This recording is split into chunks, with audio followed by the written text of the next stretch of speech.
Yes. Yeah. Shall I start? Yes, ma'am. Yes, ma'am. Yes. Okay. Good evening, everyone.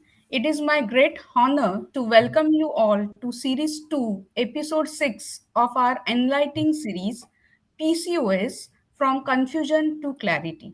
Today, we have the privilege of learning from one of the most respected figures in gynecology, Dr. PC Mahapatra.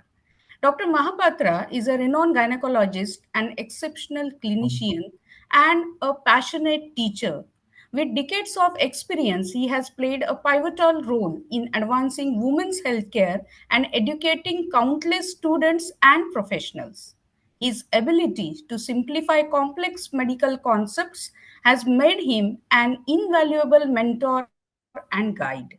PCOS today remains one of the most challenging and misunderstood condition in gynecology. With its wide-ranging effects on metabolism, hormones, and fertility, it requires a multidisciplinary approach for proper management.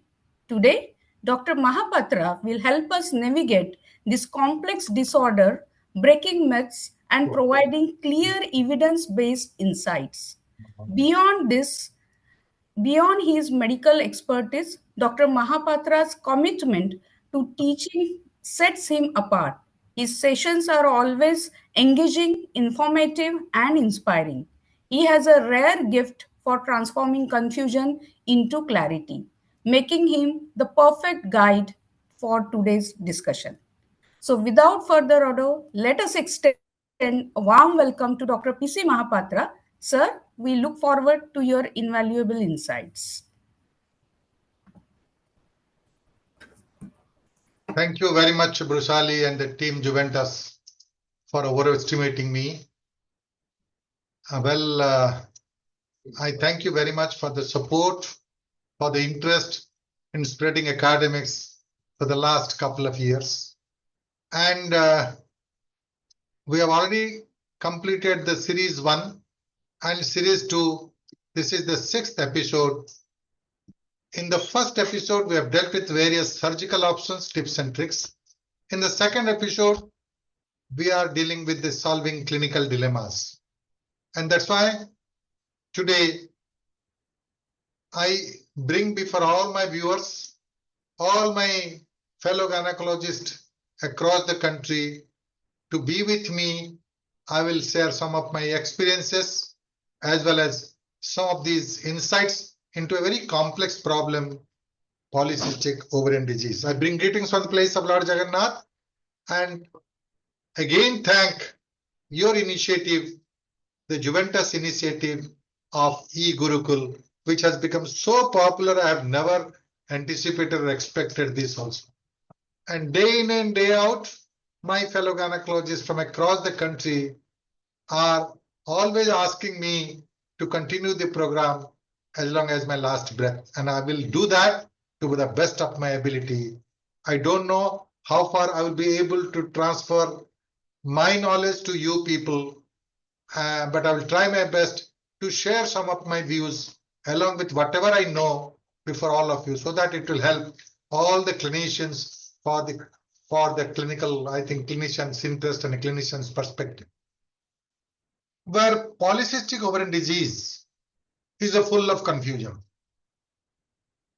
The definition, the pathogenesis, the diagnostic criteria, and the different assessment, and moreover, the management options. And for the last few decades, a lot of researchers and clinicians, teachers are trying hard to bring some simplification and some of the consensus guidelines, particularly for this common disease, PCOD, which manifests in the woman's life, starting from adolescent to the reproductive life period, and then even perimenopausal in the long term. Implications of this PCOD affecting the perimenopausal health of the women. And therefore, this particular condition is really a dilemma, which is a challenge to the gynecologist and researcher, and of course, a tragedy to the particular patient, may it be an adolescent, girl, or may it be a reproductive age group needing infertility, or a perimenopausal woman apprehensive of many of the metabolic consequences of this disease. Well, to begin with, therefore, this is the episode 6, and these are some of the basic facts regarding the PCOD. From a biopsy-borne syndrome, I'm taking all of you to a very common syndrome for the last so many decades. By 1935, two great researchers, Steen and Leventhal. Really, I can say that these are real researchers who did a research and spent their whole life with 7 patients of diagnosed polycystic ovarian disease, which they coined it right from 1902 to 1935. 33 years of research of this person, and formulated a Steen and Leventhal syndrome and a new revolutionary treatment of ovarian wage restriction and management, where the 7 patients, all the 7 patients do resume menses and 5 did conceive. That's a remarkable research initiative and conclusion. And till date also, all gynecologists, including me, salute these 2 great researchers for leveling and finding out Steen-Leventhal syndrome. It taking years after years to elucidate pathophysiology since 1935 and rational therapy. But yet, the pathophysiology is extensively studied but least understood. Because it's a heterogenic manifestations, it is a syndrome. It is a wide spectrum of manifestations with heterogeneity. From menarche to menopause, as I have already told, there are various confusing terms which is changing, which add to the confusion also, like polycystic ovarian syndrome, polycystic ovarian disease, Heron syndrome, and HCA. Ill-defined diagnostic criteria starting from the anatomic to the biochemical, sonology criteria, and the clinical criteria. And last but not the least, when it comes to the management, it draws more a controversy than a consensus. Now, from 1935 onwards, since the inception of the Steen and Leventhal syndrome of PCOD, there is absolutely a standstill in the research. People have really didn't have scope to have a research on that when 2 main advances in medical faculty came: evolution of ultrasound and understanding reproductive endocrinology. The biophysical and biochemical incorporation to the diagnosis of PCOD forms the basis of advances for that. And therefore, the ultrasound, though for the last couple of years or couple of decades it has advanced for that, the more so the transvaginal sonography, the man and the improved machine has been able to provide a really definite norm of what is called a polycystic ovarian morphology. Similarly, it's an endocrinological disease, it's an endocrinopathy affecting the various systems, and more so the androgens. And therefore, understanding reproductive endocrinology is a basic parameter for that. And this is necessary. And these 2 has really advanced the various concept and a changing concept of PCOD since 1935. Now, mainly there are 3 things which is there: anovulation, polycystic ovarian morphology, and elevated androgens. These are the 3 main components of polycystic ovarian disease. And in addition, 2 other things are invariably associated with this particular syndrome. One is hyperinsulinemia and its effect, and second is the weight, obesity. This modify the criteria of diagnosis as well as the therapeutic modality also. Now, starting from the definition, the controversy started, and let us analyze it in depth about the controversies of the definition and how it can be a consensus for that. From 1935 till 1990, there was not a clear-cut definition of this particular syndrome. The National Institute of Health, way back in 1990, was the first to give a definition for that.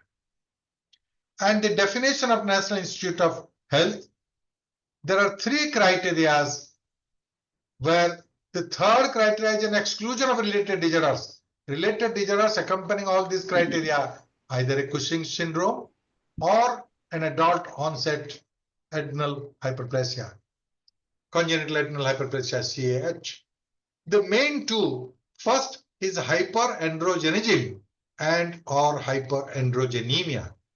Hyperandrogenism is a clinical manifestation of hyperandrogenemia, whereas hyperandrogenemia is a biochemical terminology and where the androgens in the female are raised. Second important is an oligoovulation or anovulation. So it's a oligoovulation or anovulation. Ovulatory disorders or ovulatory dysfunction is the second important criteria for that. So these two manifestations may mimic the related disorders like Cushing's and congenital adrenal hyperplasia by adult onset, and therefore these three must be there to define polycystic ovarian syndrome in NIH. Now, when the controversy started there, because it is a polycystic ovarian syndrome, the acronym is a polycystic ovarian syndrome, and there is no chunk of polycystic ovarian morphology. So therefore, the gynecologist didn't agree to that consensus definition and agree to the National Institute of Health NIH definition. Therefore, it took again 13 years of different views and different opinion so that the standardization of the definition could not be carried out. But at last, the two world bodies, global bodies of reproduction, human reproduction, European Society of Human Reproduction and Embryology, and as American Society of Reproductive Medicine, ASRM and ESRI, met in Rotterdam in 2003 to find out some consensus out of that. And what is that?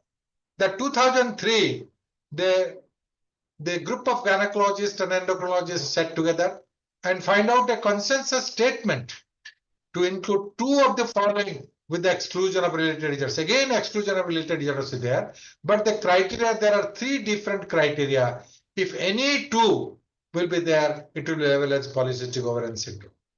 First is again dysfunction, ovulatory dysfunction, oligo or anovulation. Second, about the clinical and or biochemical signs of hyperandrogenism or hyperandrogenemia. Third is certainly a polycystic ovarian morphology.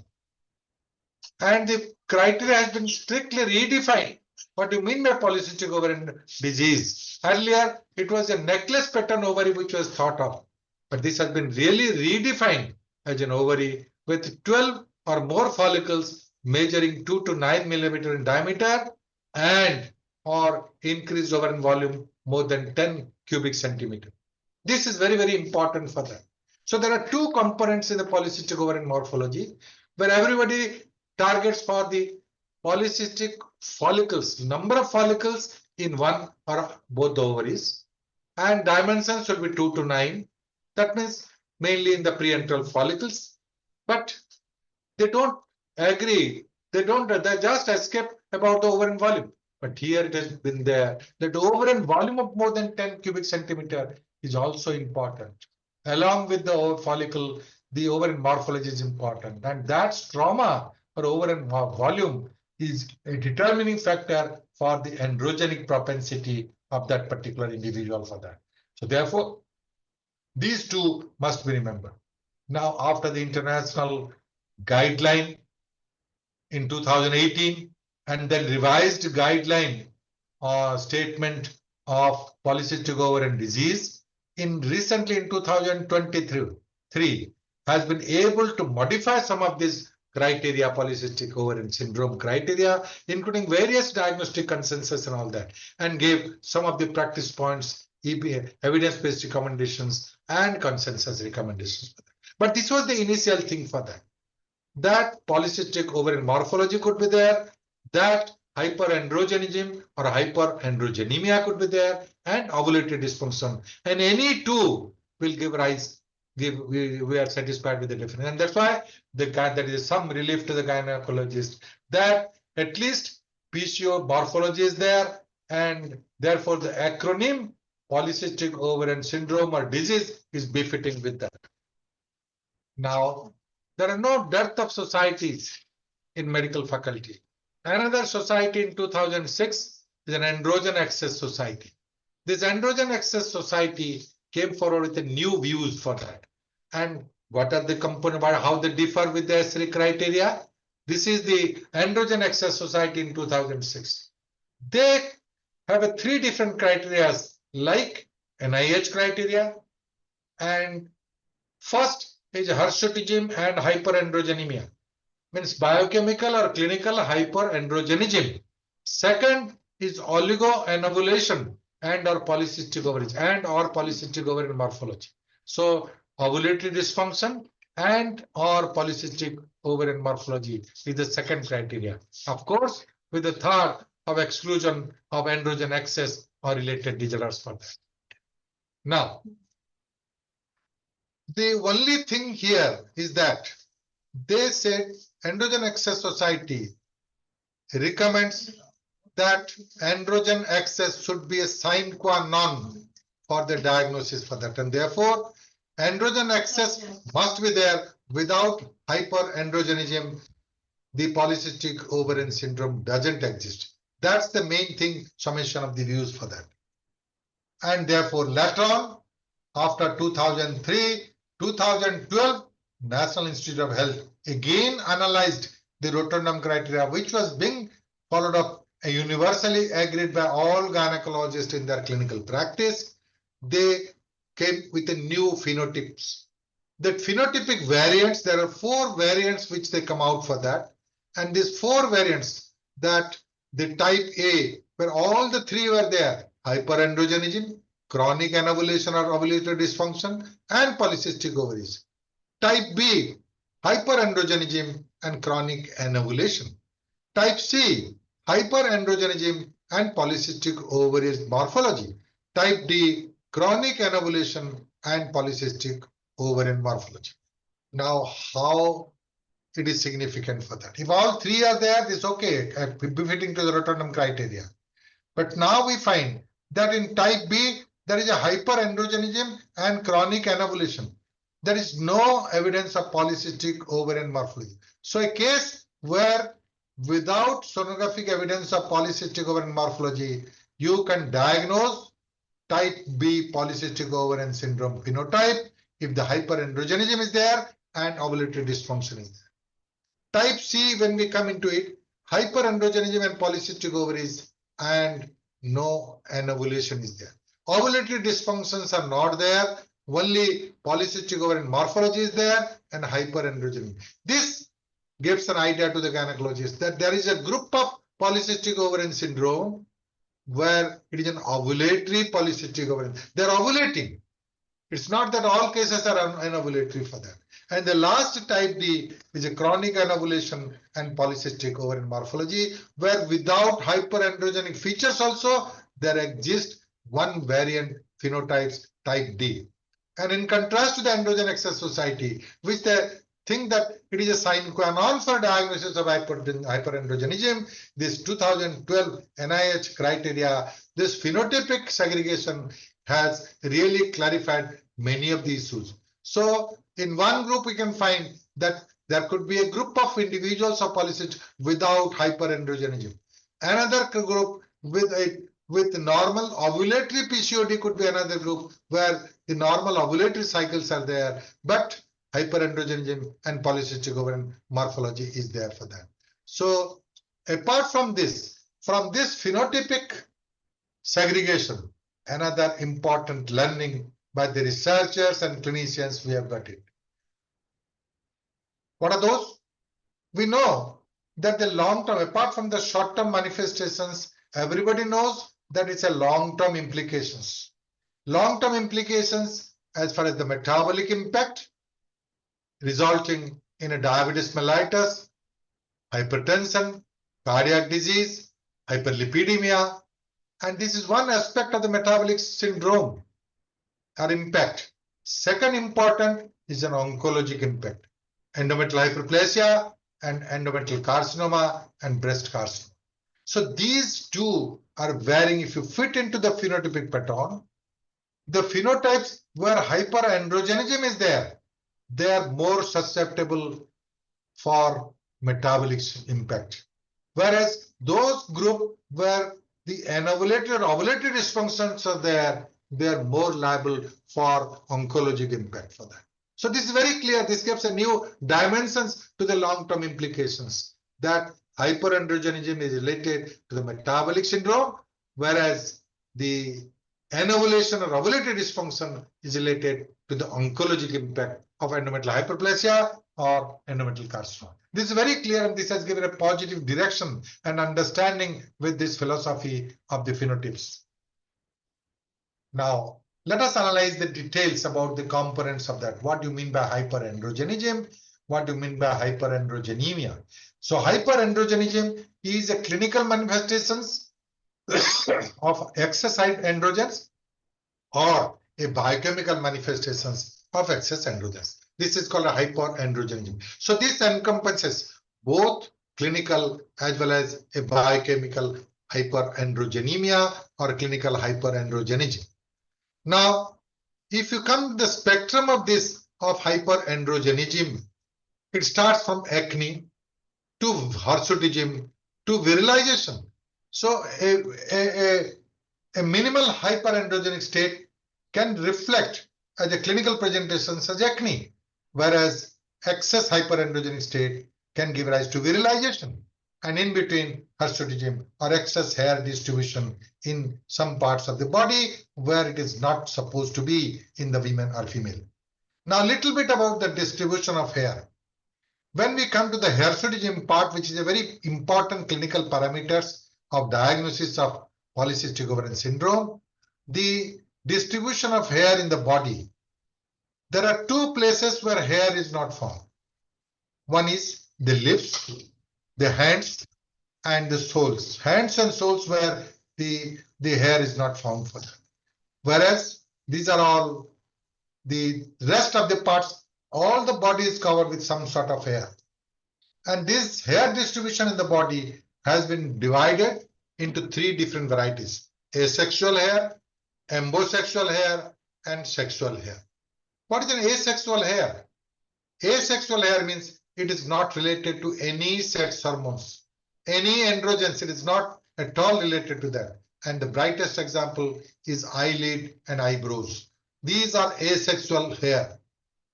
What is ambosexual hair? Ambosexual hair in the distal arm or distal leg and temporal regions. These are all ambosexual. That means it is related to androgen excess, and this is minimal androgen can affect this. Small amount of androgens can be related to the ambosexual distribution. Whereas the sexual hair, the face, the chin, the chest wall, and the pubis, external genitalia, these are all sexual hair. And for this, a high androgens level is required for manifestations and maintenance of this sexual hair for that.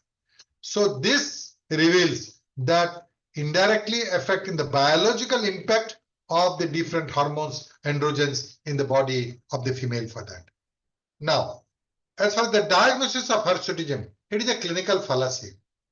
So it is not exactly a subjective, but the clinical assessment as well as the subjective complaint by the patient herself, you can accept that. The patient herself presents that I am having an excess hair, and you examine and find out, and therefore the Fairman-Galway score has been devised to avoid this clinical fallacy. But it's so exhaustive that for years together, for the clinicians, it is very difficult to compile all these scores for that. And therefore, nowadays, the modified Fairman-Galway score of 4 to 6 has become accepted and being used by the clinicians to avoid this clinical fallacy. Now, coming to the biochemical parameters, there are three androgens in the body. One is androstenedione, dehydroepiandrosterone, and testosterone. Now, androstenedione and testosterone, the source is mainly 50% from the ovaries and 50% from the adrenals. Whereas dehydroepiandrosterone, 100% comes from the adrenal. So this has to be remembered for that. And here, the testosterone also, we are concerned with the biological effect of these androgens on the body. And therefore, the free testosterone, free androgen is important. Level of free androgen is most important for the biological implications for that. And majority are bind with sex hormone binding globulin, ASHBG, or albumin. But the free testosterone or a testosterone index, when we find out, that is the biological parameter for the degree of hyperandrogenism of a particular individual for that. But of course, the diagnostic pitfalls are there. How can you measure these androgens? The androgens in female are so low that it's very difficult to measure it with the standard ELISA or RIA techniques for that, which measures all the hormones for that. This is a very important point which I will just segregate and transfer this to you, that it needs a special methods of assessment. The tandem mass equilibrium or tandem spectrometry is the only method which gives rise to a proper, accurate estimation of the androgens, particularly the testosterone.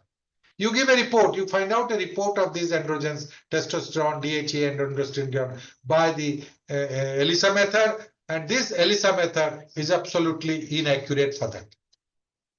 It's absolutely inaccurate, and therefore the facilities for the laboratory assay by the tandem mass spectrometry or mass equilibrium is really important for that. And hardly in country like India, there are very few centers who has this laboratory which can depict the amount of androgens. This is the diagnostic pitfall. Now coming to the ovulatory dysfunction, I've already told that there are two main varieties of ovulatory dysfunction. One is an anovulation, that means never says ovulated in the 12 cycles in a year. Oligoovulation, there is some ovulation disturbance, but in some of the ovulatory cycles out of 12, there is ovulation in some of the cases. Now this creates a lot of confusion for the clinicians for the diagnosis. Anovulation, how can you depict anovulation for that? If every month you do an assessment by sonography or a biochemical assessment at day 21, the level of progesterone, then you can know that yes, anovulation could be there. Nowadays, the shift from biochemical estimation to sonography is part and parcel, routinely day in and day out, the gynecologist study. And this anovulation, is it possible to do it every month for 12 months and then after the 12 months, you can level it as a case of the polycystic ovarian disorder? It's practically impossible. So at least for consecutive 3 months, if you find particularly anovulation, you presume that this could be anovulatory. And in addition, if in addition there are combination of menstrual irregularity of the infrequent cycle or oligomenorrhea, it could justify and corroborate with your diagnostic, I think, the clinical assessment for that. Now, oligoovulation has become really an important parameter because in normal individuals, 1 or 2 cycles are anovulatory for that. So oligoovulation, not much of research has been there. There are few researchers and articles which comes that if out of 12 cycles, if 8 cycles ovulation is there, then we can say that it's normal. If less than 8 cycles ovulation is there, anovulation is there, then it is considered as oligoovulation for that also. So this is very clear as far as the ovulatory dysfunction is concerned. Now polycystic ovarian morphology. Again, the diagnostic criteria I've already told about the Rotterdam criteria. It's about the number of follicles of more than 12 follicles in each ovary with 2 to 9 millimeter and arranged in the periphery. It's not classically not accepted as a necklace pattern ovary, but these are all preantral follicle of 2 to 9 millimeter in the ovaries. Both the ovaries could be there as a diagnostic criteria. But the recent international guideline of 2023 has clearly elaborated about the diagnostic criteria of polycystic ovarian morphology. And let down, increase the number from 12 to 20. So more than 20 follicles, if it's there in at least one ovary, not necessarily two ovaries, it could be level as polycystic ovarian morphology for that. And second important is the stroma. More than 10 cubic centimeter over in volume could be there. That is there, then we level it as a case of polycystic ovarian morphology. Now for that, nowadays the imaging science has advanced to a considerable extent. Man and machine both are important for that. The new generation of the machines with the resolutions, with addition to the transvaginal approach, gives an absolutely clear-cut dimensions of each follicle, their distribution, their dimensions in each of the ovaries with neat, negativity for that. And therefore, the machine has really improved, and the transvaginal sonography, this is an additional thing for polycystic ovarian morphology, detection of polycystic ovarian. The only problem occurs in a case of adolescent PCO. Adolescent PCO, we cannot do and we should not do a transvaginal sonography, where the transabdominal you do it, and therefore the latest guidelines also say that not much of importance to be given on the adolescent polycystic ovarian to designate as a polycystic ovarian morphology. If at all you find by transabdominal scans, it's all right. Otherwise, the menstrual irregularities and addition of AMH level has been now incorporated for a diagnostic criteria for polycystic ovarian morphology. Again, needless to say that AMH till date, AMH level are not included as a diagnostic criteria alone for polycystic ovarian disease. So here, only in adolescent, you can take AMH criteria for that. Although we know very well that the source of these AMH is from preantral follicles, and the pathology in polycystic ovarian morphology is the preantral follicles for that. Now, the definition criteria, I've told about the significance, I've told about the pitfalls and the consensus. What is the consensus? And therefore, those cases where we do not find the polycystic ovarian morphology, is there a need to change the acronym? No, it is not. An acronym changes after the Rotterdam criteria, and it is a Rotterdam criteria is something not based on robust scientific evidence. 750 gynecologists and 320 endocrinologists sat together and vividly analyzed all the different aspects and reached at a consensus statement. Again, I say that Rotterdam criteria is based on consensus statement rather than robust scientific evidence for that. Now, PCOS consistent definition and description is needed.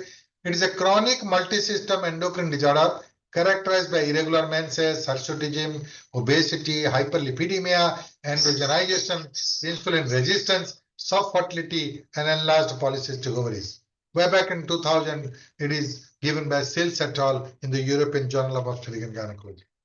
Roy Humberg, again, an astute clinician and a researcher, in fact, from Jerusalem.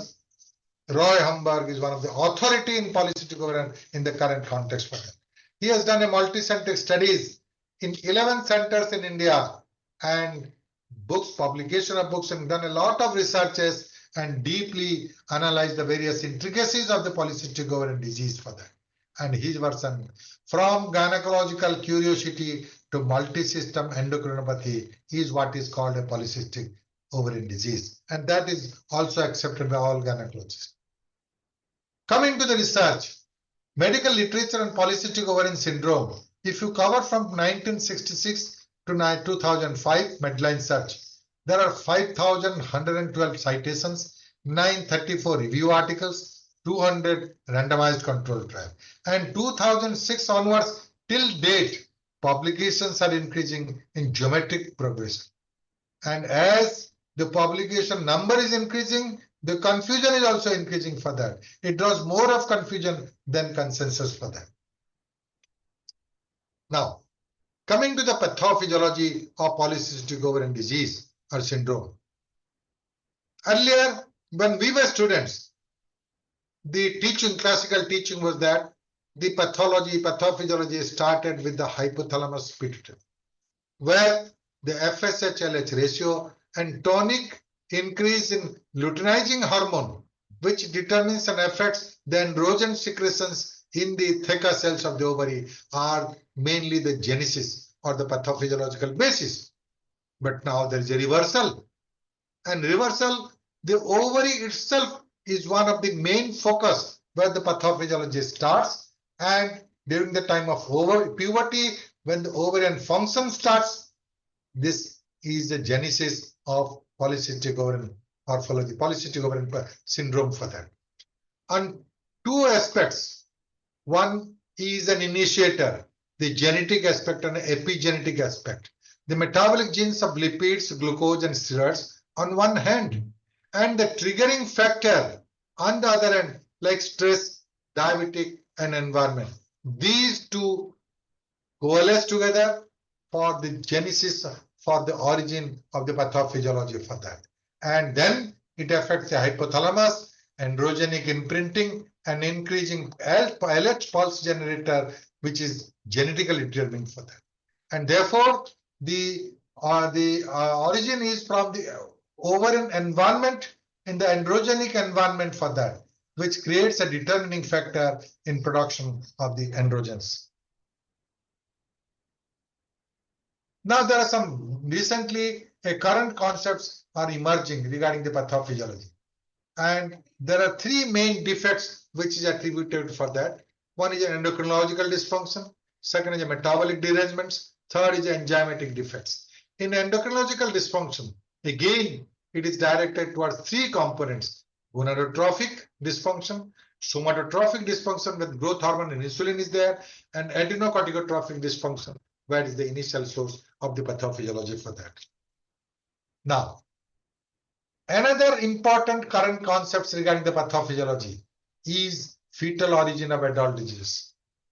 For last 3 decades, Barker has hypothesized about the fetal origin of adult diseases, where he has proposed that the adult diseases, particularly the metabolic diseases, are related to the intrauterine environment. And intrauterine environment determines the long-term consequences or sequelae of that particular individual. And that is proved.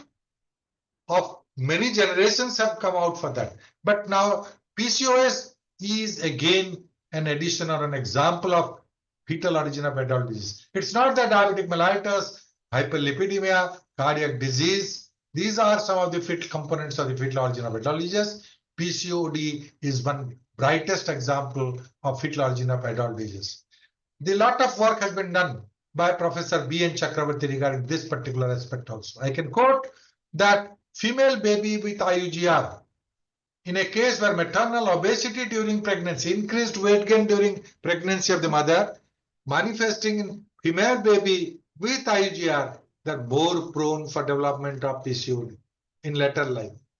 Now, in addition, can you predict the PCOD diagnosis from the early phase?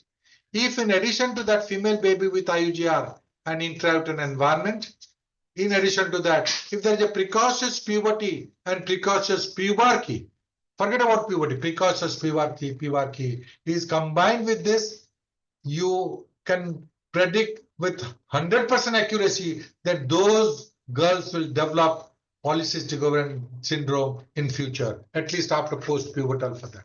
So this is one important message which I can give you. The current concept is about the intrauterine environment. In addition to that, the precocious puberty. And here we find that there is an LH. I think LH is a determining factor, and androgen is something is there in the baby, which is manifestations of the androgens, which is there sensitization from the fetal hypothalamus pituitary, and this is important in causation of the polycystic ovarian disease. Second important is the hyperhomocystinemia along with hyperinsulinemia. I know we have already told that hyperinsulinemia and obesity are the two additional factors coexisting with the three different distinct clinical manifestations of polycystic ovarian syndrome for that. And interplay between the secondary genetic or multigenetic versus environmental factors are the main sources of causes or the pathophysiology of polycystic ovarian disease. We know that there are two cells in the ovary, theca cells and granulosa cells. The theca cells are the cells which is responding to LH, and this LH influence causes androgen secretion from the theca cells. Now, for estrogen to be synthesized, it requires a two-cell concept. We know that a two-cell concept is required for estrogen. One is an androgen in the theca cell, and after that androgen, aromatization occurs in the granulosa cells, where the aromatizing enzymes are there in the granulosa cells, not in the theca cells. Therefore, estrogen, under the influence of the FSH affecting on the granulosa, that estrogen is being found for that. Of course, there is a trigger from the hypothalamus pituitary. The pituitary secretions of FSH is guiding the estrogen synthesis, whereas the LH governs and influences the androgen synthesis for that. Now, little bit about the steroidogenesis, I must say, so that it is easy to understand the different hormones, including the androgens for that. We know that the steroids are cyclopentanoporhydrophenanthrene. We know that this is a CPP molecule. The organic chemistry is just laid before you. There are 3 6-carbon atom ring and 1 5-carbon atom ring, and that is the basis of the nucleus of cyclopentanoporhydrophenanthrene. The first ring is known as benzene. Ring A is known as benzene. When 2 6-carbon atom are there, that gives rise to naphthalene. When 3 6-carbon atom compound are there, that is called phenanthrene. And in addition to that, one pentane ring is there. So in a cyclic manner, cyclopentanophenanthrene. And there is a double bond in either 5-6 or 4-5 position. So therefore, it's called cyclopentanoporhydrophenanthrene. And any steroid must have this nucleus. May it be an endogenous steroid or a pharmacologic steroid. This CPP ring must be there along with some side chains for that. As we see now that 27 carbon atom cholesterol is the basis, or cholesterol is cleaved to acetate, and then with that the side chains are cleaved so that we find a 21 carbon atom compound. The 21 carbon atom compound is a pregnant derivatives, and this is called either a progestins or a corticosteroids. 21 carbon atom compound. 21 carbon atom compound is cleaved to 19 carbon atom compound, and this is androgens for that. And 19 carbon atom compound is cleaved to 18 carbon atom compound. This is estrogens. Basically, 21 carbon atom compound is the immediate precursor from the cholesterol or acetyl CoA, and therefore these are all progestogens. All progestogens may be endogenous or therapeutic or pharmacologic. It is a 21 carbon atom compound, and it is clipped to 19 carbon atom compound. Then it is androsten nucleus, and all androgens, androstenedione, dihydroepiandrosterone, and testosterone. And 18 carbon atom compound is this estrogens, all varieties of estrogen, estriol, estradiol, and estrone. So these are the steroidogenic pathway where more emphasis I'll give to the androgens, which is a 19 carbon atom compound for that. And you see in the body, in the system, there are glands like liver, ovarian or theca cell hyperplasia, and adrenal gland, which include the clinical presentation of androgen activity and manifestations into infertility, menstrual irregularity, and hirsutism for that. Now, the glucose intolerance, I've told that hyperinsulinemia is another important parameters of this incorporated polycystic ovarian disease, so that the glucose intolerance is another manifestations which may be with or without hypertension and dyslipidemia. Now again, coming back to the pathophysiology of polycystic ovarian syndrome, and the sequence of events are 3, mainly affecting the 3 main glands: pituitary, ovary, and adipose tissue. Because these adipose tissue are also I think a majority of the secretions of androgens do start from the adipose tissue also. At least 50% from the adipose tissue and rest 50% from the glands, ovary or adrenal for them. Now, ovary, what happened? There is an impaired development of follicle, and the androgenic imprinting of the ovary, which is carried out from the intrauterine environment, persists in the pubertal phase, giving rise to chronic anovulation and hyperandrogenism. And these manifestations as hirsutism, acne, and alopecia for that. And hyperinsulinemia and insulin resistance and obesity with adipose tissue participation of extraglandular aromatization and combining with the hyperandrogenism from the ovary and adrenal, again feedback to the LH secretion, increased LH secretion and decreased FSH secretion for that. So therefore, the ovary now gives a feedback which controls the pituitary in secretion of the LH and FSH, rather than the origin is LH in the pituitary and FSH LH ratio, which was thought earlier as a pathophysiological basis for polycystic ovarian syndrome. I think now nobody agrees with that. And this is ovarian component, which is mainly initiating the pathophysiology. Now, therefore, the pathophysiology starts with the ovary. Derangement in folliculogenesis is the major part for that. And what are the steps of folliculogenesis? First, there could be a recruitment of a cohort of follicles in the premenstrual phase. Then the selection occurs, which cohort will be going this cycle for ovulation. Then out of these follicles, after selection, the dominance occurs. One follicle is dominant and the rest, all the follicle becomes atretic, and this dominance is mainly the FSH mediated hyperinsulinemia, and therefore this causes androgenic microenvironment for that. And this microandrogenic and androgenic environment is responsible for apoptosis of the rest of the follicles in the cohort, whereas one leading follicle is mainly FSH mediated, and majority of the estradiol are secreted from this dominant follicle for that. And then the dominant comes the preantral, then antral, then comes the pre-ovulatory, and then ovulation occurs under the trigger natural LH, or in the therapy we give a different types of the trigger for that. And post-ovulatory, this is the normal sequence of events in an ovulatory cycle. But here there's a defective or derangement in folliculogenesis where the dominance is not there.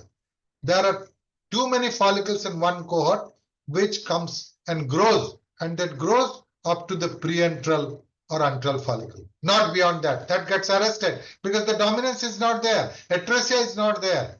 And therefore, the dominance is a main determining factor in the initiation of the pathology from the ovary. And the 2 to 9 millimeter follicles, which we level it as a case of diagnostic criteria, are nothing but the preantral and antral follicle, which is responsible. So this is mainly the pathophysiology of ovary. And therefore, if multiple follicles grow, and ultimately every follicle will try to lead and becomes a dominant follicle, nobody will grow. And therefore, this manifests in an anovulation or ovulatory disturbance for that. I think this is very, very important factor to understand that the lack of dominance is mainly determining the pathophysiology of ovary and polycystic ovarian morphology for that. Now, what are the risk factors? The risk factors and cutoff value: the abdominal obesity, triglyceride, high density lipoprotein cholesterol, blood pressure measurement, and fasting and 2-hour glucose from oral glucose tolerance test. So these are some of the risk factors for that. And of course, we as a clinicians give importance to the first and last. First is abdominal obesity.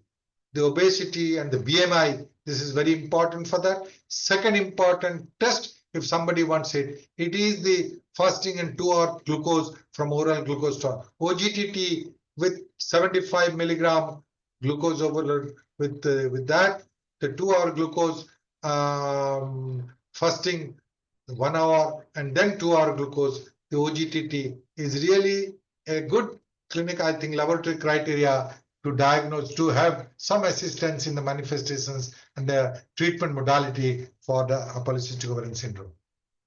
Now, coming to the problems, there are short-term problems and long-term problems. The short-term problems, the menstrual abnormality, the spectrum of menstrual abnormality.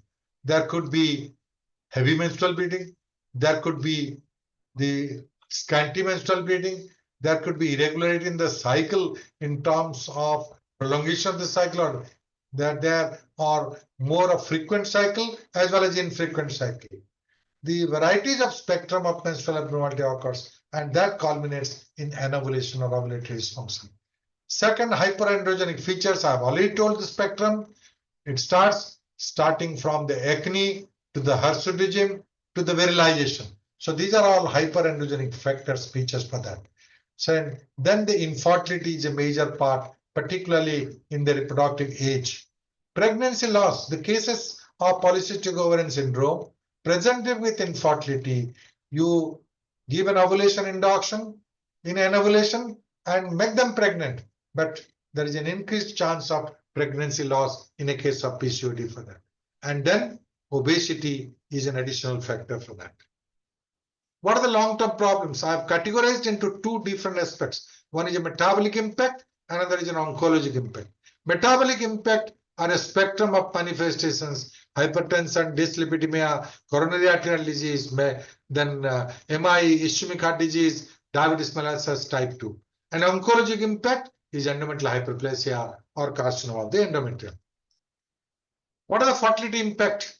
As I have already told about the folliculogenesis, you could know that's right from the time of the recruitment, selection, dominance, preantral follicle, antral follicle, pre-ovulatory follicle, ovulatory follicle, and post-ovulatory follicle.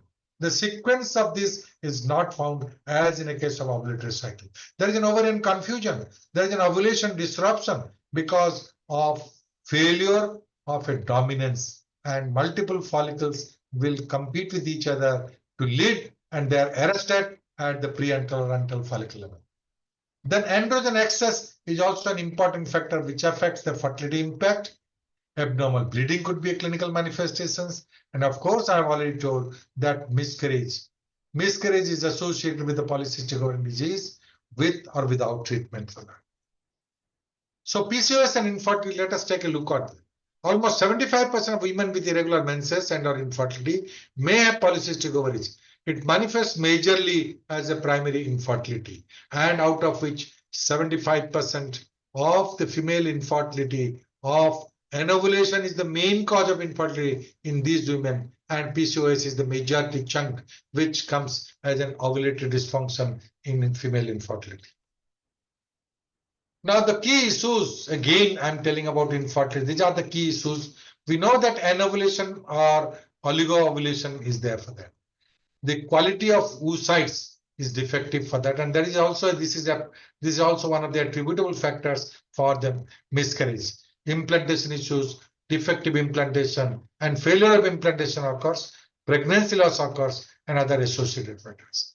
Needless to mention that I have to highlight regarding this infertility, where the therapy, there occurs an ovulation, and ovulation induction is the main form of therapy, particularly for infertility. And ovulation induction, whatever agents we have used it over the past few decades, the clinicians observe that there are two categories of polycystic ovarian patient. One is a non-responders, another is a hyper-responders. Even with 50 milligram of clomiphene or 2.5 milligram of the letrozole, the response there occurs OHSS. I have seen with 50 milligram or 100 milligram of clomiphene citrate that presents with OHSS for that. But on the other end, in some category of patients, it is a non-responders. These are hyper-responder with a low dose that responds to oral ovulogenics for that. But tons and tons of injectable gonadotropins, you give it and they are non-responders. And this is very important to find out from the beginning of therapy, which are the group non-responders and which are the group hyper-responders, so that we can plan our treatment. Lot of studies have been there with the correlation with the AMH levels. But till today, we do not find evidence and the scientific evidence to have a full proof that AMH value correlation with the response of therapy for that. Now, anovulation in PCOS, again, there are three entities related to anovulation: obesity, hyperinsulinemia, and stress. Obesity is easy to preach, difficult to practice. Hyperinsulinemia, difficult to understand, easy to treat. But stress, difficult to realize and difficult to treat for them. Now, coming to the metabolic impact, again, insulin resistance forms a major part for that.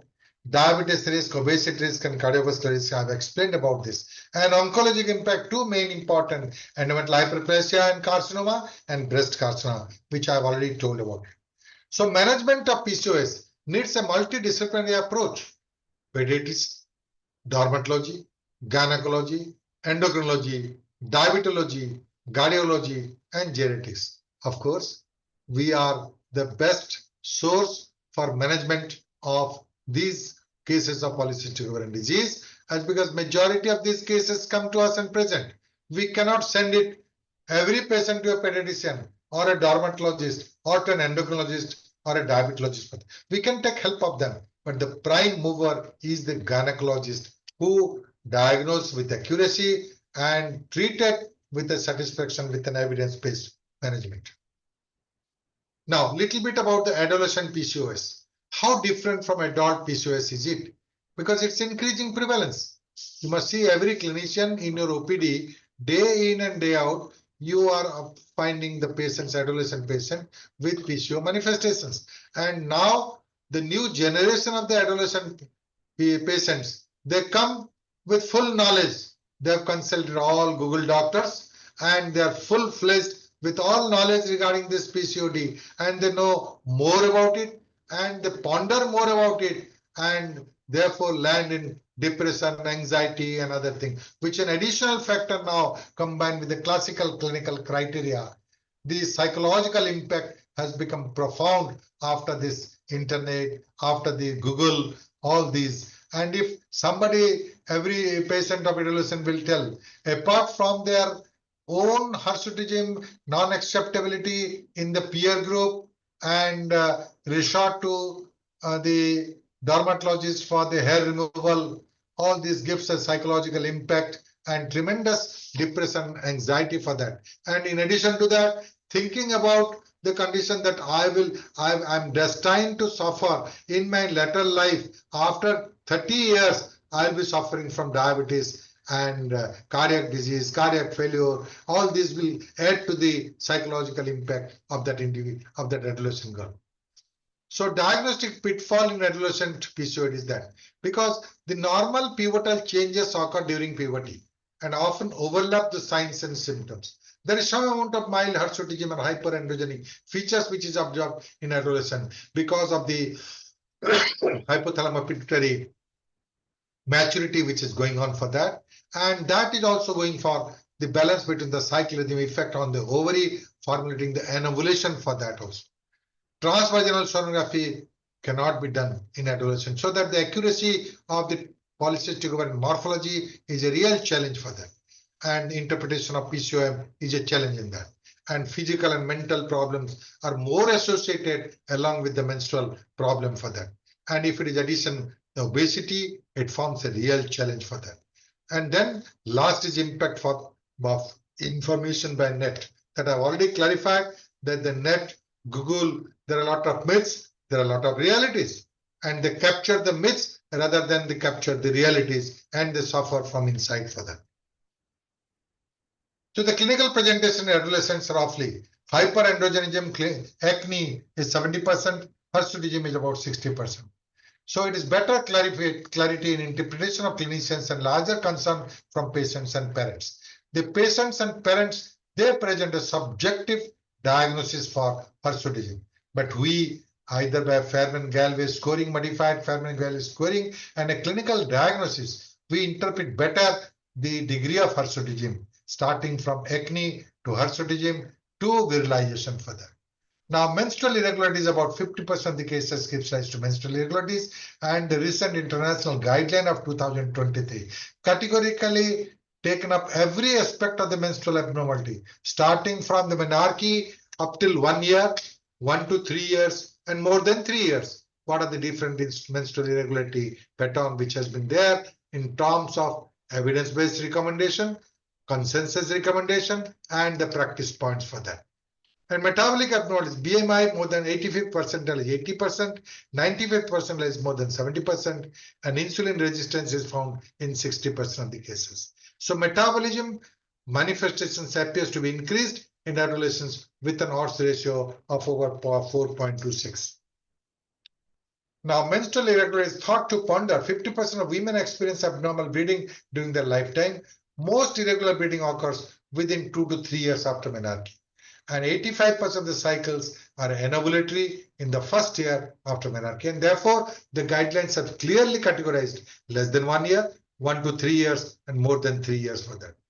And adolescents who have not established a 24 to 35 day cycle by 3 years after menarche have a 50% chance of having a persistent irregular pattern and prone to have a chronic anovulation and infertility. So the diagnostic challenges of PCOS: high background rate of menstrual disturbance and anovulatory cycles in the post-menarcheal period, uncertainty regarding the significance of polycystic ovarian morphology on ultrasound, difficulty interpreting clinical and biochemical evidence of hyperandrogenism, and overall lack of high quality evidence in this particular subgroup is a real diagnostic challenge. Now, the spectrum of diagnostic criteria. This have become more of a clinical significance for that. And this has been highlighted by again with great visionary Professor B.N. Chakravarti. And in adolescent, with a family history of PCOS or diabetes, you take first. Weight, increased BMI more than 25, and clinical with or without hyperandrogenemia. And these are followed up for 6 months for further evaluation for that. If the temporary period occurs, this is normally a transition of puberty, which is manifested, which is really simulating the pattern of manifestations of polycystic ovarian disease. So this is the difference in adolescent for that. And therefore, the management goals in adolescent are completely different than in adults. Although the basic approach and management remains the same in adolescents and adults, there are subtle key differences. Immediate concerns of the adolescent girl, what are those? This is menstrual irregularity, cosmetic issues, poor self-image, depression and anxiety. These has to be targeted immediately for that. And along with that, long-term issues like infertility, metabolic abnormalities, increased risk of related conditions like the oncologic impact of endometrial hyperplasia and endometrial carcinoma. These are there. The two different things has to be tackled, and psychological counseling should be given along with the treatment modality. Now, the treatment options, therefore, menstrual abnormalities. Overall PCOD, what are the treatment modalities? It should be individualized. Adolescent needs a different type of treatment. The reproductive period needing fertility issues has a different type of problem. And in perimenopause, concerned with the long-term sequelae have a different type of treatment options for that. So the menstrual abnormalities is one, infertility and poor pregnancy outcome, obesity, androgen excess, and preventing long-term risk and genetic engineering. These are the treatment options. If there are menstrual abnormalities, and you must regularize the mens, this is the priority. If infertility and poor pregnancy outcome because of anovulation or oligovulation, induction of ovulation, made by different methods, is the right modality for that. Obesity is a common thing. Weight loss is the main factor in promoting and aggravating and sustaining the manifestations of symptomatology of polycystic ovarian disease, which has to be tackled. Androgen excess, anti-androgen therapy can be an option for that, but preventing long-term risk, this is important. Whether you give a progestogens or medroxyprogesterone for a few months or few years, can they prevent the oncologic impact? If you prevent anti-androgens for a few years, that can prevent a metabolic impact. That is still to be evaluated for that. Till we have a genetic engineering, which is the pioneer with the genetic propensity, and genetic engineering, when it comes to manipulation will be there, then only we can thought of a real achievement in the scientific background for that. So In addition to the treatment modality of regularizing cycle, induction of ovulation, or some anti-androgens, the general management should not be ignored for that. We know that obesity is found out about 70 to 80% of the cases where lifestyle factors should be there for that. So weight reduction, diet, and exercise for that. Reassurance, psychological support, this is to be done. The psychological support has to be done for that, for the depression and anxiety, which is their manifestations in adolescent as well as in reproductive period needing infertility for that. And you must segregate the symptomatology. There is a heterogeneity of manifestations of the disease where every individual has a different pattern of the symptomatology. So you segregate the symptomatology. What's the need? Regulation of the cycle is the need, or ovulation induction is the need, or prevention of some complications in the late term is the need. You segregate the symptomatology and target the therapy. Then only it is the basis of the therapeutic management for that. Ladies and gentlemen, I always say PCOS management, only 3 modalities are there. Adopt these 3 modalities, PCOS will be relieved, and PCOS is cure forever for that also. First modality is weight loss. Second modality is weight loss, and the third modality is weight loss. So this is the background that main important criteria of weight loss, and experiment and researchers have shown 5% reduction of the weight, resumption of menses. 10% reduction of the weight, fertility augmentation will be there. So this is the basis for that weight loss, and weight loss. But need of the hour, diet and exercise. We want whatever methodology is there for losing weight are all painful measures.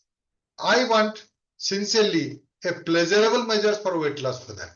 And therefore, the need of the hour, Juventus people should target to find out, the medical wing of Juventus to find out a novel capsule of weight loss. 1 capsule a day and 1 kg weight loss a week. If this could be there, then I think everything will be solved for that. Because this is a pleasurable weight loss for that. But yet it is yet to be evolved for that. There are medications of weight loss for that apart from the diet and the exercise, and starting from the Orlita to different empirical formulations, we have now reached a stage of GLP-1. Now, when GLP-1 is thought to be in future a capsule or a pharmacologic agent which will really solve the case of polycystic ovarian disease, it is not till today, it is not advisable as a therapeutic modality of obesity. It is mainly for diabetes, cardiac disease, and obesity combined. These are best candidate for this GLP-1, semaglutide, and other glucide ranges of glucide, the generations of the different GLP-1 for that. Maybe that we can in future find out a new modalities of therapy, pharmacological therapy of weight loss. But till that time, it is still mandatory to have a diet as well as the exercise for that. So exercise, if it's an obese individual, they cannot do an exercise. And how to lose weight is that the counseling is important for that. And counseling about the nature of the diet, the oil, the sweets, and the salt should be restricted for that. And therefore, a lot of vegetables, fruits are the essential component in the diet for them. I believe that in comparison to vis-a-vis diet and exercise, just a brisk morning walk is enough for that. Don't have a struggle for exercise for that. Primary importance, if the diet is controlled, I think majority can be easily for that. And therefore, the counseling has to be done. In adolescent girl, they know very well. They are very up to date in that. They know very well that this is that. But it's easy to preach, but difficult to practice. Who will advise them? I have seen in my life that who is the counselor? The first counselor is the mother. But for the adolescent girl, the present generation of the adolescent girl, the mother is the first and the deadliest enemy of the adolescent girl. Whatever the mother will say, the adolescent girl will do the opposite thing for that. And then the second counselor, we are the second counselor. They come to us, we counsel. They don't shout. They just listen. They hear from one ear and expel from the other ear for that also. They don't bother about it and they don't practice it. I feel for the adolescent girl, the best counselor is the boyfriend. If the boyfriend counsels, the girl will lose weight with a real certainty within a short time for that. But the message is that the weight loss is an important parameter as a therapy, more important than any pharmacotherapy for that. Now, menstrual abnormality. The adolescents, the post-menarcheal, they want a regularization of the cycle. And what is the choice of medication for that? We should find out a cycle regularizer, which is mainly regularizing the cycle with limited or no increase in body weight for that. There are now new innovations of the COCs which are available, which minimizes, which is not any effect on the weight for that. But majority of the COC in earlier times with the high doses of COC, the weight gain is more common for that. And that is also known to the adolescent girl for that. And therefore, the post-menarcheal regulation of the cycle, the choice of medication is to be attempted first. And there, we as a clinicians determine which COC we must use it for that. The thumb rule is that when you find one androgenic features more than acne or hirsutism is more found in the chest or in the face, I think the drug of choice is cyperteram combination. Whereas if it is up to the level of the acne, the drospirenone combination is the best form of therapy for that. And this is the rule of thumb for all clinicians are making it. There's a lot of clinicians who are really bothered, who ask me which COC, whether the cyperteram is better or drospirenone is better. If you adopt this policy, if hirsutism above, beyond hirsutism, the spectrum is there in hyperandrogenism, you give the cyperteram combination, and if it is up to acne, drospirenone combination. If excess hirsutism is there and virilization is there, anti-androgen spironolactone has to be added with that also. And this always the endocrinologist prefer to use these anti-androgens for that. So gross hyperandrogenic status in the far end of the spectrum needs an anti-androgen therapy. And then second important in infertility, associated infertility and established PCO, we know that there is a ovulatory dysfunction and ovulation induction is the treatment of choice. But when we go to the ovulation induction, which drugs, which are the medicines, which are the, whether the surgery has to be done like over and drilling, or whether you give an oral emulsions or give an injectable or a gonadotropins. There are a number of gonadotropins which are now available for that. Selection of that is a real trick for the infertility specialist for that. In broad category, I've on one aspect on the left side, I've kept a medical ovulation induction of medical methods like clomiphene citrate, HM aromatase inhibitors, HMG gonadotropins, FSH, GnRH, dopamine agonist, and last is the IVF. This is the medical one. Surgical, we have got bilateral wage restriction is no more performed. It was only in 1935 till 1935 by Steen and Leventhal. But as it is, you just have a reflection of the bilateral wage restriction and copy paste. And the same thing when endoscopy has become very popular, keyhole surgeries for that. It's a laparoscopic over and drilling has become really a common procedure for that. Initially, when this procedure, endoscopic procedure was done particularly for fertility enhancement, I have seen the young, energetic endoscopic surgeon, when they see a beautiful smooth surface ovaries in the pelvis, there is an irresistible desire to puncture and make holes and holes in the ovary and destroy the ovary completely for that. And you know the sequence of the ovary and drilling, the side effects of that are two. Mainly the ovarian reserve is poor. Second important, because of the multiple holes, there occurs peri-ovarian and peritubal adhesions, which is more difficult to treat by surgical methods for that. In addition to the medical and surgical methodology, the optimizers for ovulation induction, I will point out for that. That should not be ignored. There are some optimizers for ovulation induction. We say we have given a number of drugs for that, and now for the PCOD about the oral ovulagens. Letrozole was considered earlier as the second line drug of oral avulsions, and the first line is clomiphene citrate. Now, for PCOD, letrozole has been globally accepted as a first line treatment for that. Although clomiphene citrate has not gone to the graveyard, in some cases, clomiphene citrate has a place, particularly in PCOD. Individual selection of the patient should be done in that particular case. Whereas the gonadotropins, there is a complete range of that ovulation induction, which I will tell little later. Now, optimizers of ovulation induction is there where even you give these oral ovulations or tons and tons of gonadotropins, they are not responding. So there, the optimizers for ovulation induction you give for a period, and the response of the medications will be manifested immediately. And what are the different ovulation optimizers? I will just tell about it in a couple of slides. Now, I have a simple classification of PCOS and stimulation protocol for infertility.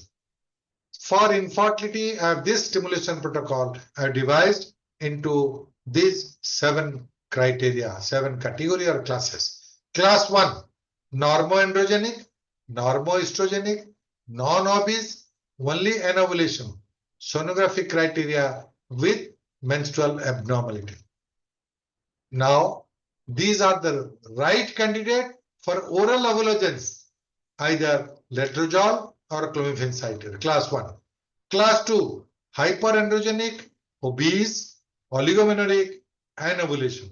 This needs an optimizer, ovulation optimizers in reduction of the weight and some anti-androgenic or insulin sensitizers. You give it for that, and then ovulation induction can be done either with the oral ovulations or with the gonadotropins for that. And more so in class 2, gonadotropins is the first line of management for that.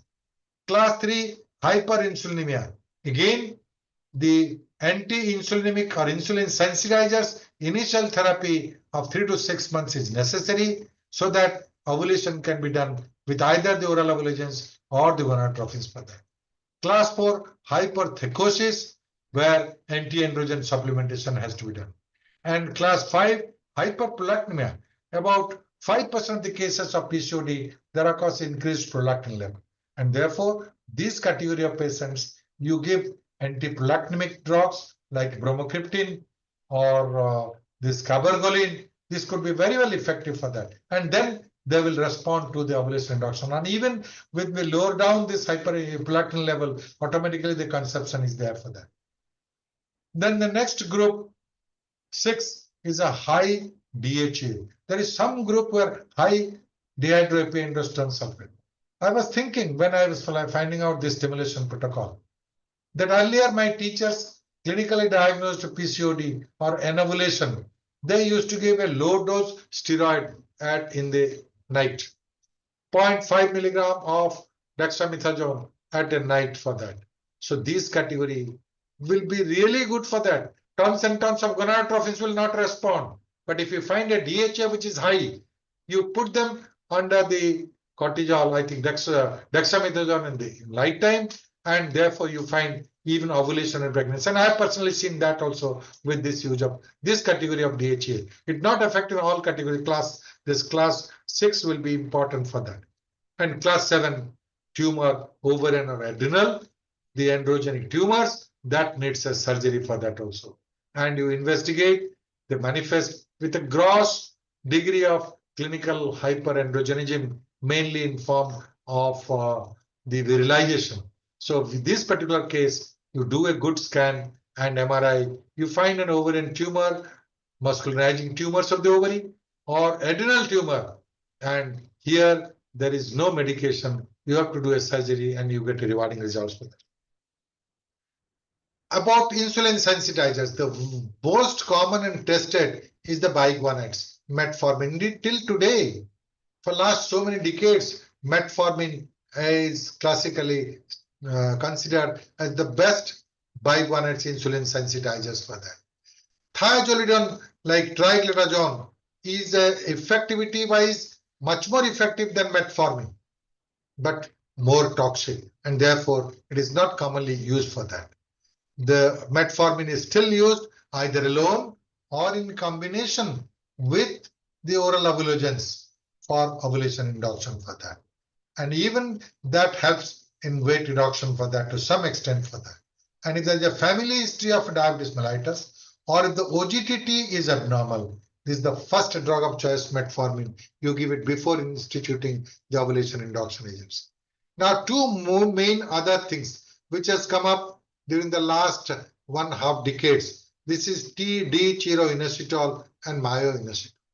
All of you must have prescribed the myoinositol and chiroinositol, and 40:1 ratio. Somebody says some preparations that chiroinositol, myoinositol acts at a different level, and then the metformin, and therefore is an ideal drug. It doesn't have a side effect as compared to the metformin for that.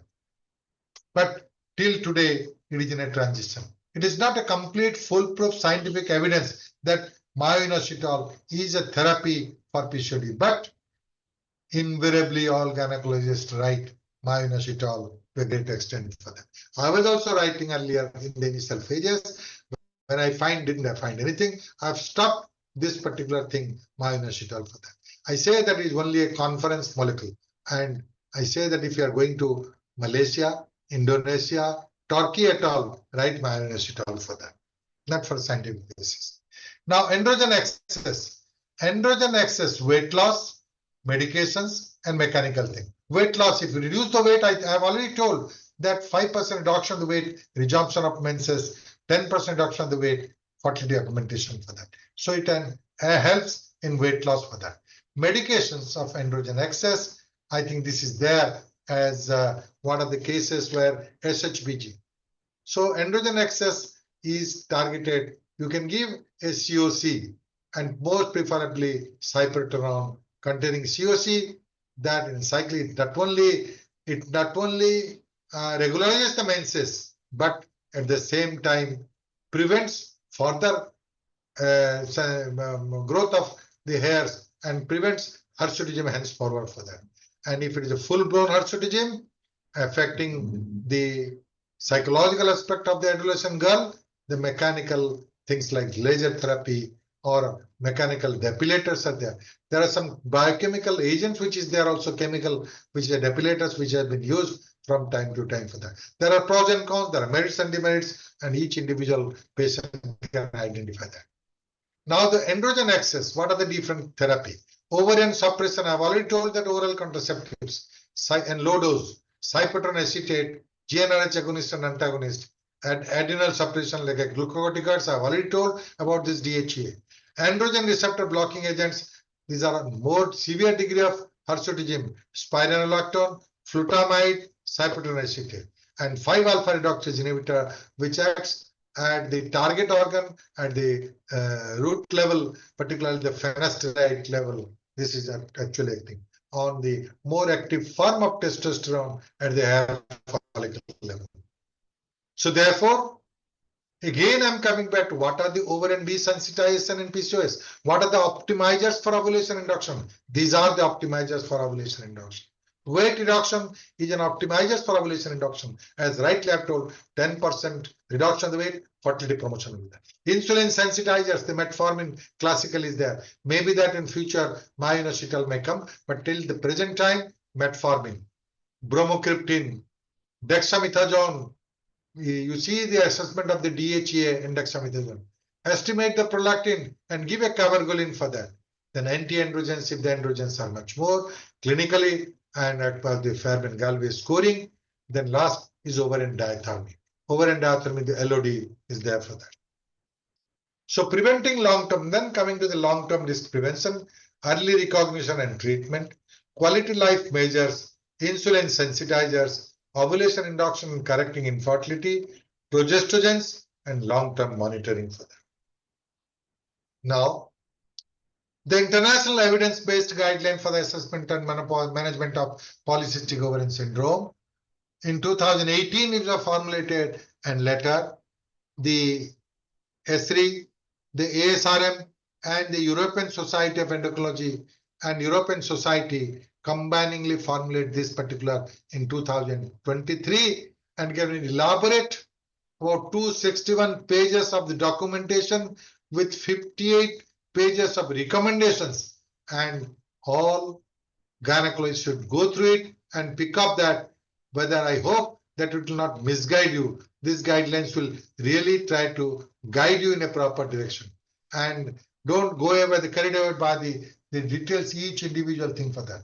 But each individual thing you read and think yourself in your clinical practice, whichever is there. There are some points which is not in agreement with other, but there is certainly this 2023 guideline in comparison to the 2018 has become more extensive in dealing with the different components of the polycystic ovarian syndrome. And they found out with the types of recommendation, there are 3 types of recommendations which is there. One is an evidence-based recommendation, EBR, consensus recommendation, CR, and practice points, PP. And the grades of recommendations are also varying in each individual thing. And each individual symptomatology or diagnostic criteria has been vividly analyzed and described. And from diagnostic criteria to clinical assessment to symptomatology to management options, short-term and long-term implications, there is an in-depth analysis and formulation guidelines for clinicians to have clarity from confusion for them. Now, in the last, this solving clinical dilemmas, few clinical dilemmas I will lay before you, challenging situation analysis. You analyze for that. Let me present the case 1. A 14-year girl, obese, mildly hirsute, presenting with bleeding PV for last 2 months. Previous cycles oligomenoric, sonographic features of PCO. And what other investigations would you suggest? And what treatment modalities you adopt for that? Let us analyze this particular girl. It's an adolescent girl presenting with irregular menstruation and bleeding for the last 2 months. And abdominal sonography determines the features of PCO. In this particular case, you can instead do an AMH estimation instead of the sonography appearance for that. But whatever it may be, this is obese, mildly hirsute, clinical hyperandrogenism is there, mildly obese, irregular menstruation. This is suffice to diagnose this particular adolescent girl as a polycystic ovarian syndrome. But now the problem is she is bleeding for the last 2 months. So arrest of bleeding should be the first criteria for that. And second is regularization of the menses. These are the 2 main aspects one must find out for that. So here it's not uncommon clinical scenario. Clinical and sonographic criteria are significant here. So therefore again I am telling arrest of bleeding and cycle regularization. And third important, bleeding for last 2 months, tackling anemia. Fourth important is a counseling, because a 14-year-old girl, right from 1 to 2 cycle of menarche after that, she's having irregular bleeding. She's averse with the menstrual cycle for that. So a lot of psychological breakdown will be there, and depression and anxiety could be there for that. And for the obesity, a lifestyle modification should be there for that. So for the arrest of bleeding, what are the things you do it? It is a tranexamic acid which is commonly being employed for that. And I will straight away go for hormones, the main hormones, and very good hemostat as a hormone is 19 NOR derivatives of testosterone. And 19 NOR derivatives of testosterone is nothing but a norethisterone or a norethisterone acetate. These many people give a medroxyprogesterone for that. Medroxyprogesterone is not a good hemostat. It's for maintenance, you can give it for that. But 19 NOR steroid, the norethisterone is a better for that. But it is some disadvantage of this particular molecule in a 14-year-old girl. A long-term therapy is not at all advisable for that because it's little androgenic. 19 NOR steroid is an androgenic component is there, and therefore it should not be used more than 3 months. And usually it doesn't require for that.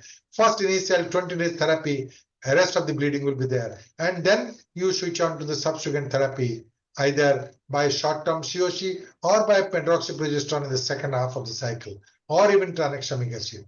And this regularizes the cycle and maintenance of the cycle. Tackling anemia, it's an iron deficiency anemia. Depending on the degree of anemia, you can give an oral iron or a parental iron also. In many cases, I find a severe degree of anemia, patient has a 6 to 7 moderate to severe degree. I think many earlier days were using the blood transfusion for that. I've almost eliminated the blood transfusion only in a case where severe anemia, which is affecting the crisis and impending cardiac failure. There you give 1 or 2 units of blood transfusion. Otherwise, parental iron is really rewarding, particularly for this adolescent. And of course, counseling is important for that. You have to counsel not only the patient has to be counseled to see that she will accept menstruation as a normal phenomenon and she will not be bothered. She will not take it otherwise and averse to the menstruation for that. But more important, counseling should be done to the mother, because the mother is not worried about the bleeding or anemia. The mother is worried that my girl, my daughter of 14 years, whether she will be a mother in the late life for that also. So that is a counseling which is important. And of course, I have again told lifestyle modification is important. Now, case 2. There's an 18-year-old girl, normal BMI, pursuit with acne, oligomenoretic cycle, sonographic evidence of PCOD. What's your clinical approach and the rational treatment protocol for that? So that one is a 14-year, this one is an 18-year-old girl for that. The same oligomenoretic cycle with, of course, is a normal BMI. Now again, this particular adolescent girl will require the counseling as well as cycle regulation with anti-androgens, because hirsutism is there for that. So there we will prefer, here we'll prefer a cyproterone combination for that. But how many months or how many cycles? That's $1 million question. The duration of therapy is variable for that. And you must counsel. Many of the cases, what you see, all clinicians must have observed. You give 3 to 6 months of cycle regulation. And as long as they continue for even 1 year, then they again come after stopping. The same thing happen with the infrequent menses for that. They're bothered about it. So you have to counsel them particularly for that aspect. Or else the second alternative is that you give every 3 months a progesterone challenge test, progesterone withdrawal for that. But majority of Indian girls and women do not accept 3-monthly cycle. They want every monthly cycle, in a particular hour, in a particular moment for that also. So for that, the cyclic therapy is justified, and a long-term cyclic therapy of COC, we have seen over here that the demerits or complications are listed. Case 3, 26 years primary infertility, 6 years, mildly obese, hirsute, oligomenoretic cycle, sonographic evidence of PCO, normal HSG, normal factor. This is a classical example of ovulation induction and what are the selection of agents. I have already given the different classes of selection. The class 1, if it is there, the ovulation, oral ovulation is the first choice for that. Class 2, you can go for the gonadotropins for that. But normally the sequence of therapy starts first with the oral ovulations. Then we can see whether they're responders, hyperresponders, or hyperresponder, and then change your protocol for that. So the selection of agents is important, whether CC, aromatase inhibitor, or gonadotropins. Earlier, CC was the drug of first line therapy. Now, for PCOD with an ovulation, aromatase inhibitor, letrozole is the first line therapy for that. The advantage of aromatase inhibitor is that it comes as a monofollicular development. The OHSS risk is not there. Multiple pregnancy is not there with the letrozole group for that. And this is one important aspect. Second important aspect is the peripheral side effects of clomiphene, the negative side effect on the cervical mucus, and endometrial thinning, which is detrimental for fertility, is not observed with the aromatase inhibitor for that. So therefore, aromatase inhibitor is the first line therapy. And if it fails, if it is not responding, then the gonadotropins, starting from the urinary gonadotropins to the recombinant gonadotropins to the purified urinary gonadotropins to the highly purified, highly purified, now different generations of gonadotropins, and have come out with the increasing price by the pharmaceutical. You are the best judge to decide. But gonadotropins, which works, has to be found out for that. Now here again, I will again highlight and again re-emphasize the role of optimizers for ovulation induction, because Clomiphene citrate along with metformin. Say, for example, say OGTT is abnormal, she is obese, and it is not responding to clomiphene. You add metformin along with that, or give a metformin for 3 months prior to clomiphene citrate. The response you will find it for that. So insulin sensitizers is an optimum is a role of optimizers. So metformin is best adopted for that. Myoinositol, benfotiamine, AGAs, antioxidant, many empirical therapy and molecule have evolved in the market, and it is you who are the best judge for that also. And metformin, I believe, is the best insulin sensitizers at the present status for that. Antiprolactinic agents, I've already told the serum prolactin is raised. Hyperprolactinemia, you give a cabergoline for that. Anti-obesity measures, I've already told about the lifestyle is a major thing for that. Maybe that the pharmacotherapy of GLT1P1 can come out and really solve the issue. Place of LOD. LOD should not be routinely used from the beginning. A non-responder, initially what happened? A non-responder to gonadotropins, you first give an oral ovulations, then gonadotropins, and monitor. You don't find an ovulation, then they are candidates for the laparoscopic ovarian drilling. Now, the cost of the medications versus the laparoscopic ovarian drilling, we are tilting in favor of LOD if there is a non-responders to oral ovulations for that also. But the selection criteria, the technique used has to be clearly followed out for that. The selection criteria, say for example, lean PCOD, the ideal agent, the LOD can be a better option for that. Sclerosistic ovary is a better option for that. Increased ovarian volume, but the stroma is more. I think laparoscopic ovarian drilling has to be done for that. But the technique is that don't put multiple holes. 4 holes, rule of 4 is the standard thing for that. 4 holes, 4 millimeter, 40 watt. And that is to be done. And don't puncture every part of the ovary for that. This is the status in that, and controversies versus consensus. Place of IUI and IVF is definitely there in long-standing infertility. The duration of infertility could be a factor for that. And therefore, IUI and then IVF, depending on the age of the patient and on the individual status of the particular infertile couple, you resort to this IUI and IVF for that. So the take-home message here, ovulation induction is the mainstay of treatment. Selecting the appropriate agents in sequence will benefit, and follicular monitoring is mandatory. Role of optimizers is essential. Surgical methods to be adopted when the medical measures fail, and ART may help ultimately for that. This is again 33 years old, para 2, obese, oligomenorrhagic cycle, normal hormonal profile, sonographic evidence of PCOD.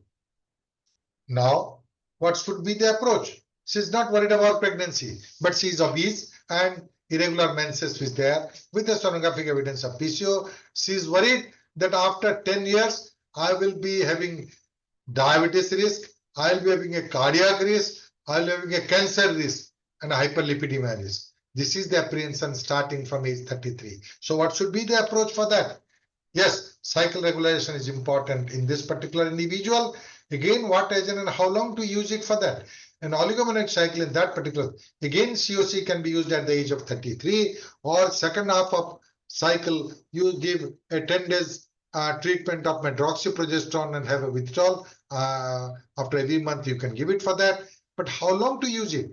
There is no clear-cut evidence that the use for COC or this agent for 6 months to 6 years, it will reduce the incidence of the long-term sequelae. That data is not available with us. And place of insulin sensitizers, the need, type, and duration. I've already told about these insulin sensitizers. Anti-obesity measures is usually important because he's obese. And I've already told weight loss, regularize the menses in majority of the cases for that. So encourage, counsel, and the only treatment I will offer is a lifestyle measure for that. And lifestyle, no medication is important. Don't worry about the medication. You have completed the family for the regulation of the cycle. Ultimately, if you lose weight, cycle will be normal for that. And need for preventing long-term complications, there is no measure still defined till we find out a genetic engineering will come out for that. So lifestyle modification is again, I have to emphasize that, and in the international guideline also, more emphasis is given on the lifestyle, reduction of the body weight, and the psychological impact of the depression and anxiety for that.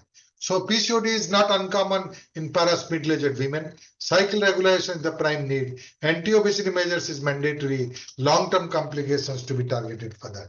And therefore, to take a take-home message and summarize, PCOS is a common endocrinopathy of adolescent and productive age women.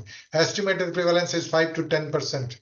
Prevalence is gradually increasing because of the changing habits of the adolescent girl, posing problem for the patient and challenge to the gynecologist. Could be able to draw a line of consensus in any aspects at present. Definition, consensus, but still critical analysis and evaluation is essential for that. Diagnosis based on clinical, biochemical, and biophysical modality. Secondary causes mimicking PCOS should be excluded.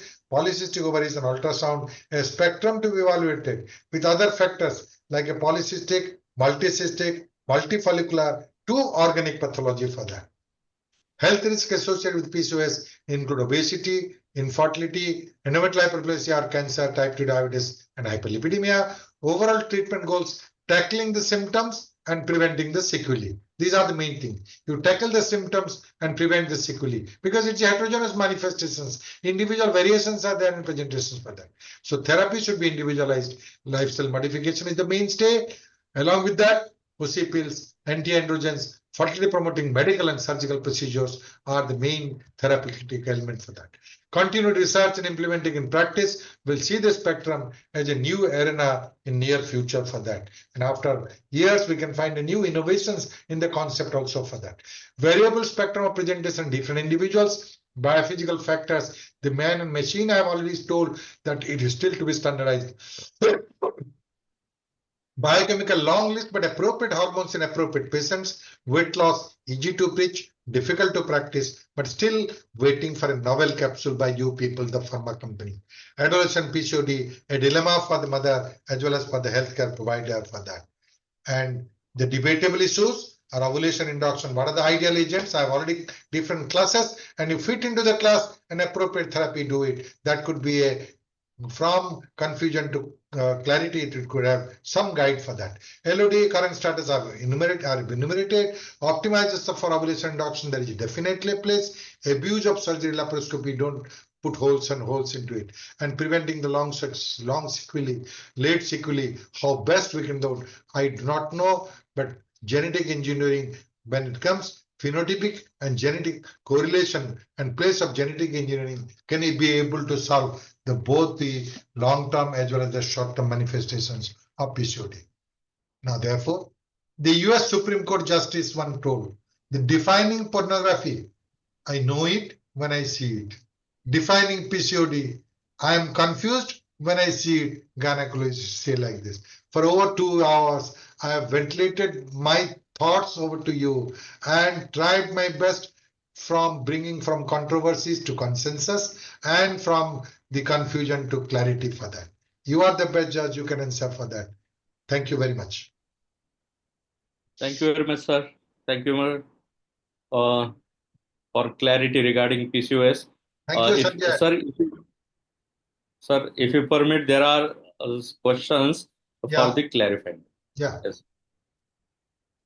So Dr. Niranjan Naik from Bhubaneswar, he is asking regarding thin PCOS.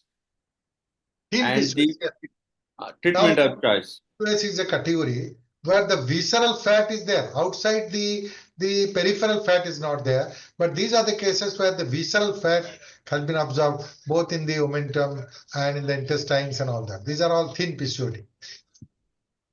The same question, Rian from Delhi, she is asking, what is the treatment of choice for thin PCOS for ovulation of drug?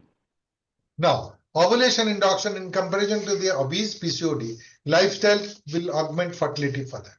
But in thin PCOD, it's a really challenge that these are the cases which are not going to respond with the oral ovulations. So you give a course of gonadotropins, make an ovulation monitoring. If it doesn't respond, then resort to the surgical methods. I think these are the best candidate for laparoscopic ovarian drilling. Correct, sir.